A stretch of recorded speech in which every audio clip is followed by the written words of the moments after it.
What is up, you guys? Welcome to your 26th tutorial of programming in C. And in this tutorial, I'll talk about the second type of function, that is with return type and no parameters.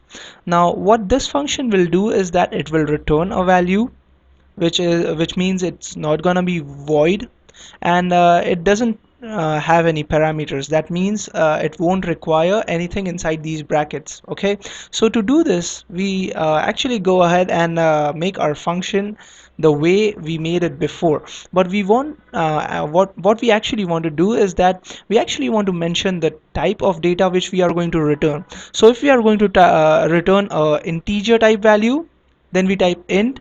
If the value is going to be a decimal value, then we need to type float or characters. Okay, so let's make a simple the same add function this time so that you understand the difference between these types of functions in more depth, because when we create the same functions again and again in different forms, you will get used to it. Okay, so let me make this add function integer type, because what we are actually going to do is that we are going to return an integer value inside the main function.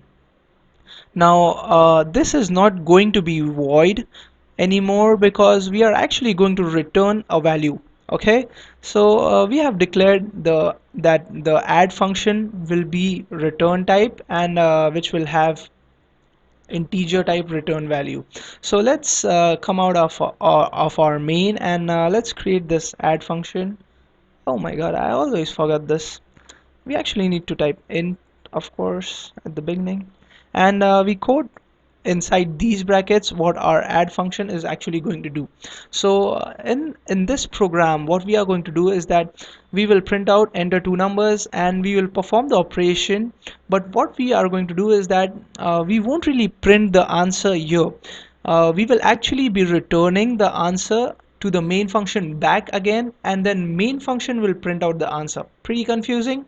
Just stick around and see the program to yourself, and you will get it pretty soon. Okay, so let's make three variables again, and let's print out a statement for our users saying enter two numbers, and let's put this on a new line.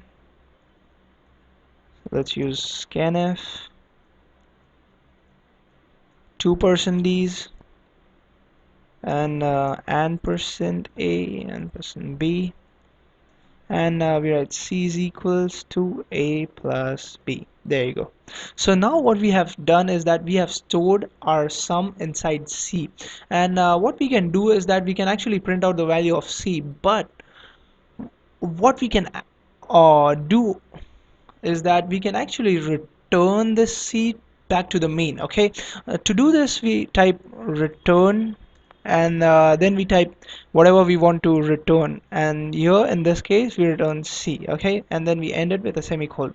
So what this line means is that we are going to return the value of c to whatever the function, in this case the main function, we are going to return it. Okay, so and this int means that c will be integer type. Okay, whatever the value we will return is going to be integer type.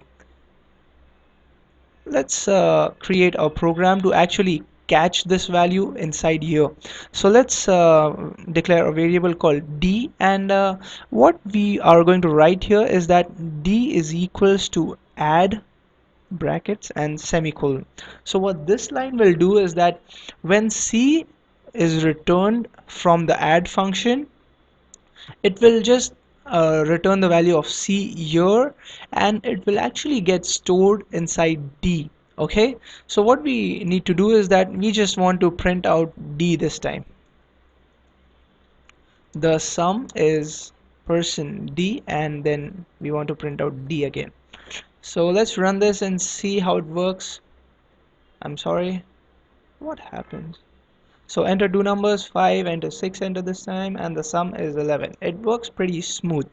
So what's happening here is that when we actually type d is equals to add, it calls the add function. The compiler goes here again, and this line gets printed out. the two numbers will be scanned, the operation will be performed, and it will return the sum of the two numbers. Then it will get stored into D, and inside the main function we just print out the value D. So another way we can do this is that we can actually just sorry we can actually just type, instead of C we can just type A plus B directly. Okay, we won't be needing C this time. This program runs same, just we can return the equation directly. Okay, now another thing what I want to tell you is that why do we actually need to use functions? I mean, we can actually just type the all the add statements which we want to run inside our main. Why do we even need a function?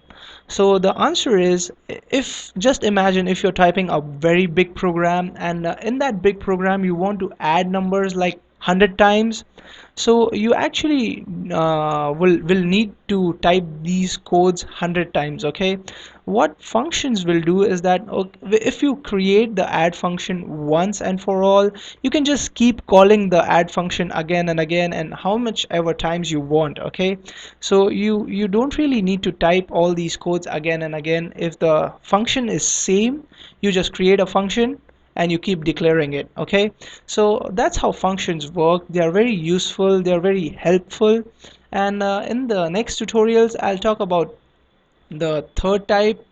Okay, so thanks for watching, and we meet in the next video.